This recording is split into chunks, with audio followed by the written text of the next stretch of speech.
आप सभी को सफला एकादशी की हार्दिक शुभकामनाएं। आइए मिलकर सुनते हैं सफला एकादशी की व्रत कथा।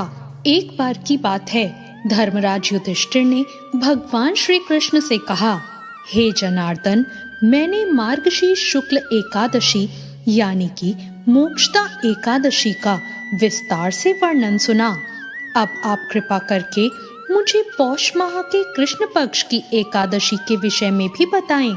इस एकादशी का क्या नाम है और इसके व्रत का क्या विधान है, इसको करने की विधि क्या है और इस व्रत को करने से किस फल की प्राप्ति होती है।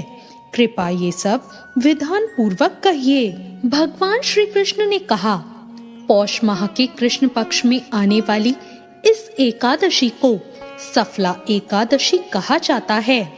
इस एकादशी के देवता श्री नारायण हैं। विधि पूर्वक इस व्रत को करना चाहिए।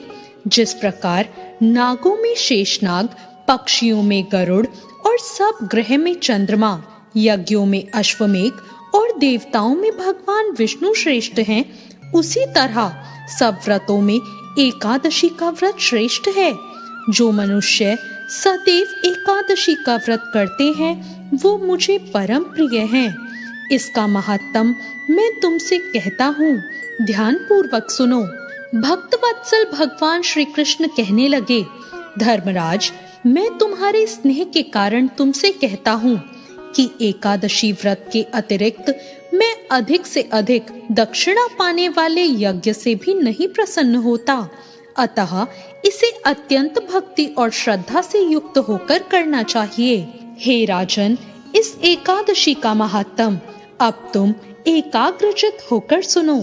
एक समय की बात है, चंपावती नगरी में महिष्मान नाम का राजा राज्य करता था।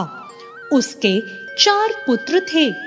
उन सब में लुम्पक नाम वाला बड़ा राजपुत्र महापापी था।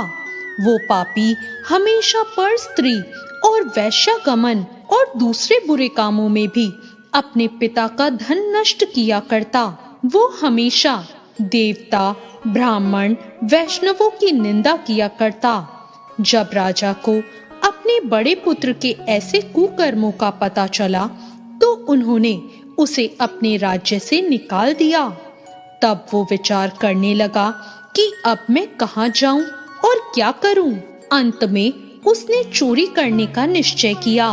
अब वो दिन में वन में रहता और रात को अपने पिता की नगरी में ही चोरी करता और प्रजा को तंग करने और उन्हें मारने का कुकर्म करता। कुछ समय के बाद सारी नगरी उससे भयभीत हो गई। वो वन में रहकर पशु आदि को मारकर खाने लगा।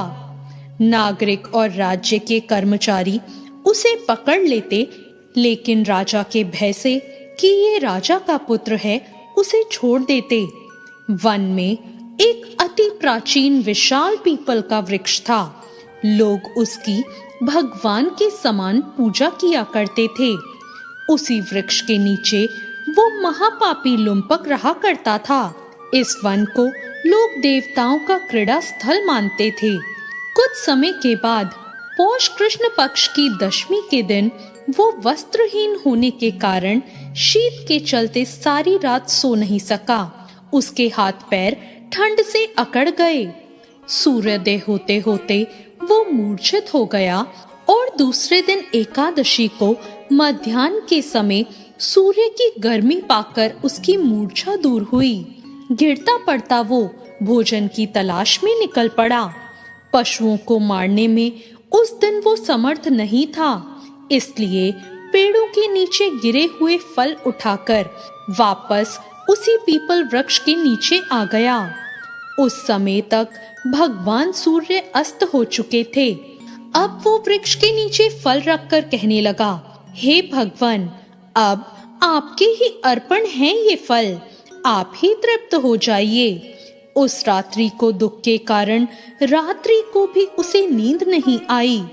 इसके इस उपवास और जागरण से भगवान बहुत प्रसन्न हुए और उसके सारे पापों को नष्ट कर दिया। दूसरे दिन प्रातःकाल एक बहुत ही सुंदर घोड़ा अनेक सुंदर वस्तुओं से सजा हुआ उसके सामने आकर खड़ा हो गया। उसी समय आकाशवाणी हुई कि हे राजपुत्र, श्री नारायण की कृपा से तेरे सारे पाप नष्ट हो गए हैं। अब तू अपने पिता के पास जाकर राज्य को प्राप्त कर। ऐसी वाणी सुनकर वो बहुत प्रसन्न हुआ और दिव्य वस्त्र धारण करके भगवान आपकी जय हो ऐसा कहकर अपने पिता के पास गया। उसके पिता ने प्रसन्न होकर उसे समस्त राज्य का भार सौंप दिया और स्वयं वन के रास्ते चला गया। अब लुम्पक शास्त्रों के अनुसार ही राज्य करने लगा। उसके स्त्री पुत्र आदि सारा कुटुंब भगवान नारायण का भक्त हो गया। जब लुम्पक वृद्ध हो गया तो वृद्ध होने पर भी वो अपने पुत्र को राज्य का भार सौंपकर वन में तपस्या करने चला गया और अंत समय में वैकुंठ को प्राप्त हुआ। इसलिए जो मनुष्य इस परम पवित्र सफला एकादशी का व्रत करते हैं उसे अंत में मुक्ति मिलती है। जो नहीं करते वो पूंछ और सींगों से रहित पशुओं के समान है। इस सफला एकादशी के महात्म को पढ़ने या सुनने से मनुष्य को अश्वमेघ यज्ञ का फल मिलता है। तो ये थी आज की व्रत कथा। आपको सफला एकादशी की ये व्रत कथा कैसी लगी कमेंट करके जरूर बताएं। कथा अच्छी लगी हो तो लाइक जरूर